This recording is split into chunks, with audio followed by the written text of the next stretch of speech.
Hi everybody, my name is Dave Marsh. I'd like to welcome you to this Matrix new user tutorial. Alright, well first off, welcome to Matrix. For many of you, this may be the first time you've actually seen the system, and while each of you will probably have your own unique needs and individual workflow, there are a few essential things that you need to do before you get started. Now, as any veteran Matrix user will tell you, this system is extremely customizable. So today we're going to begin by taking a look at each of the following items that you'll need to configure before working with any of your contacts. But before I begin, I'd like to mention that because each MLS has slightly different requirements, the system that we'll be using during this tutorial may differ slightly from the one that you're currently working with. Nevertheless, the functionality is the same, and for the most part, whatever you see during this tutorial, you'll easily recognize in your own system.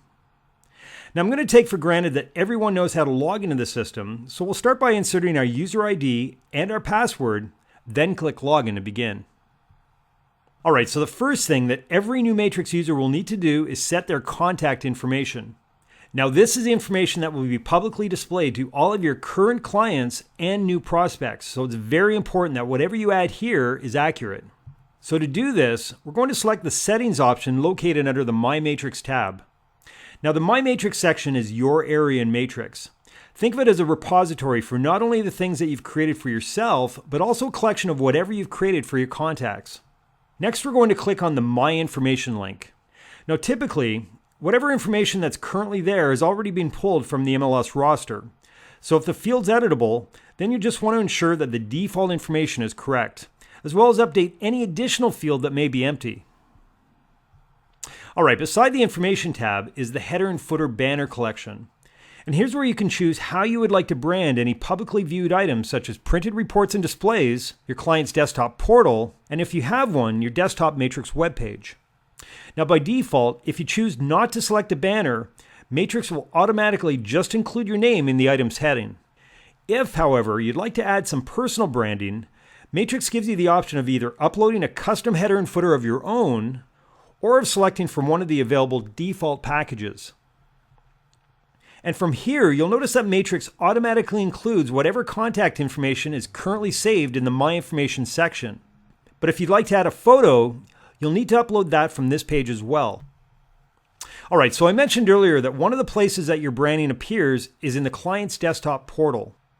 Now with Matrix, a client portal is simply a repository for the content that you've already sent to a customer. But because your client may not have access to a desktop computer, Matrix also provides a mobile version of the portal for them to view as well. And you'll notice that not only does the header look different on the mobile device, but the information that's displayed here is also different. So back in the mobile header section of Matrix, you'll need to specify using the drop-down lists exactly what information you'd like to display on your client's mobile portal as well. Alright, so moving on to this next section, here's where you're able to set the default contact information that you'd like to appear on the cover sheet of each of the CMAs that you create. In addition to these details, you can also choose to upload a brand new or use an existing photo that you'd like to appear on the cover sheet as well. In fact, at this point, whether you choose to include your personal information or not, you'll still have the opportunity to add or override it during the cover sheet step of the CMA Wizard process. Alright, so under the Portal Information tab, you'll find a collection of drop-down lists that contain whatever details you choose to include in the information section. From here, simply select the specific contact information that you'd like to appear on your client's desktop portal, or in the mobile version, under the View More Info link. Now, if you'd also like to include other available links that allow your users to search additional listings, simply select whatever checkbox applies and it will appear below your contact information.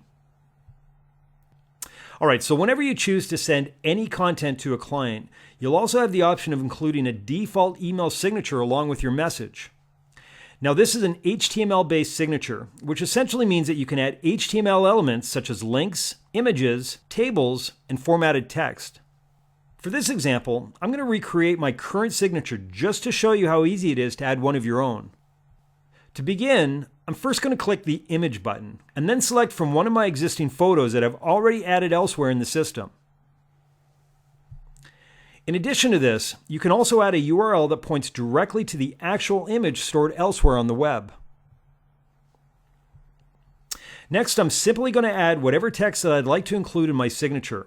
In this case, my name, my title, a contact number, and finally, my email address. Now at this point, because my email is currently just text, we're going to want to make this a clickable link for our recipient. And to do that, simply highlight the text and then select the link button. Now, if this had been a link to my company website, I'd simply leave it at URL and fill in the website address. But because this is an email link, we're going to change the link type to email and then add my address, an optional subject line, and finally, some default body text. All right, so after you click on OK, use the available formatting tools to adjust exactly how you'd like your text to appear. In this case, I'm going to use the bold option so that my name stands out just a little bit more. Okay, so the final step that I'd like to discuss is the agent webpage section. Now, if you already have an agent website that you're happy with, keep it. The Matrix Agent website is primarily geared toward the agent who may not currently have an internet presence of their own, but might like a personal page to share some information on. Either way, creating your own web page is nearly as simple as setting up an email signature. So we're going to begin by ensuring that our page is enabled, and then that we're happy with the default URL. All right, well next we're going to add a web page title. And this is the text that we'd like to appear in the visitor's browser tab. All right, so in the homepage title section, let's begin by first adding a title that will actually describe the content. And then in the rich text editor window, we'll add the content itself. Now, in the interest of time, I'll keep mine short, but just like we did in the email signature, use the editor tools to include HTML-based links, images, tables, and formatted text. All right, below the content window is a sign-up option that allows your website visitors to contact you if they'd like more information. I'll add to this that any requests that you receive from here will be displayed for you in the Contact Request widget found on the Matrix homepage. Now, if you've already purchased a domain name that you prefer to use instead of the default webpage URL above, then you'll need to enter that address here. This is essentially what tells Matrix to expect this domain and display it in the address bar. In addition to this, you'll also need to contact your registrar and have them forward the domain name to the webpage URL. Again, this is so your registrar's server knows exactly what site to send your visitors to. Click Save, and then Preview to review exactly what you've done.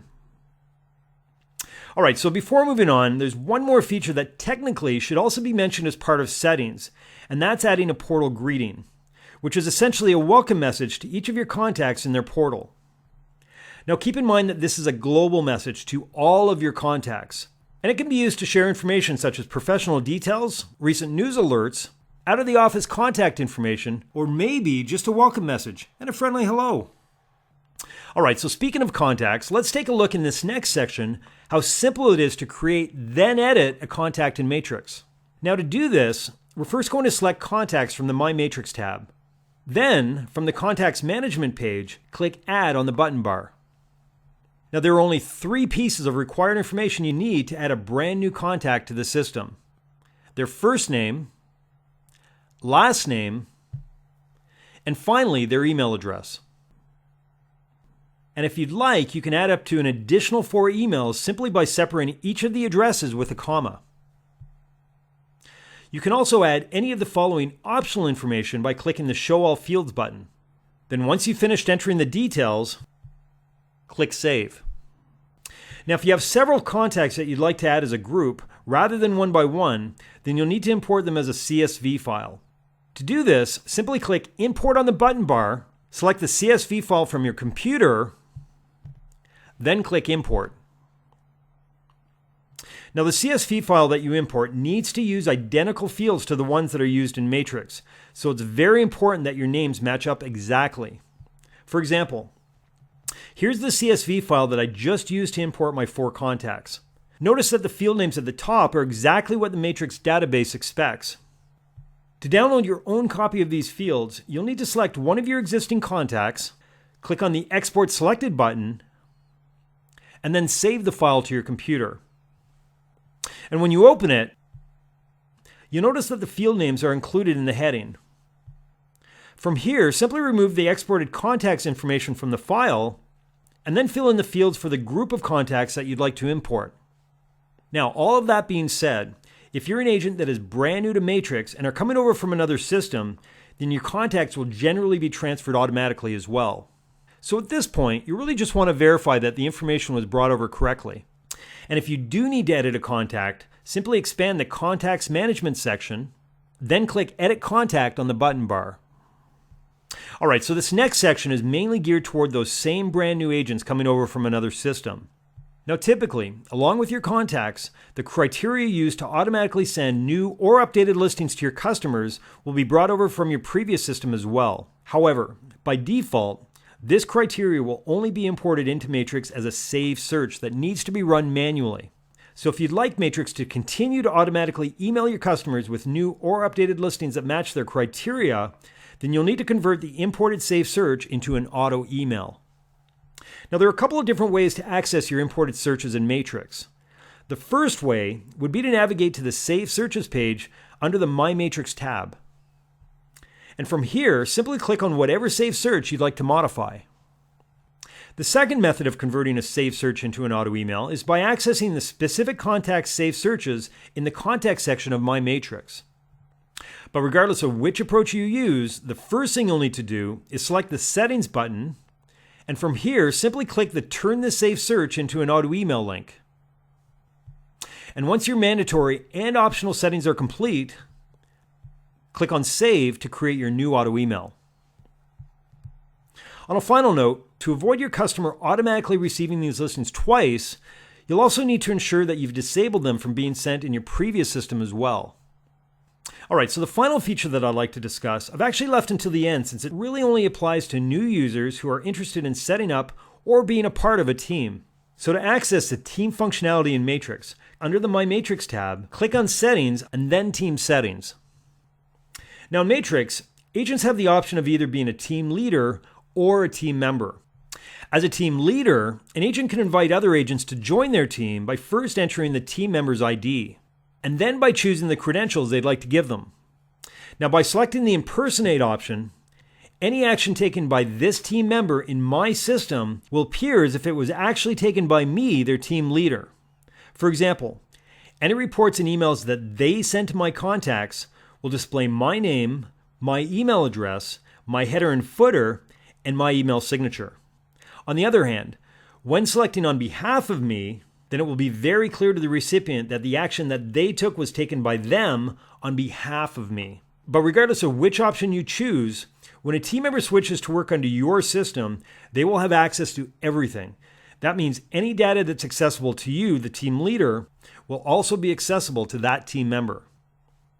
And finally, on the flip side, if an agent has added you as a member of their team, then you'll need to access their system by first clicking on your name in the header and then selecting which team leader system that you'd like to access. Alright, well this concludes the Matrix New User tutorial. For additional videos or to download a copy of the Matrix Quick Start Guide, follow the link below. Thank you for watching, and I hope that you can join me for another session. Take care.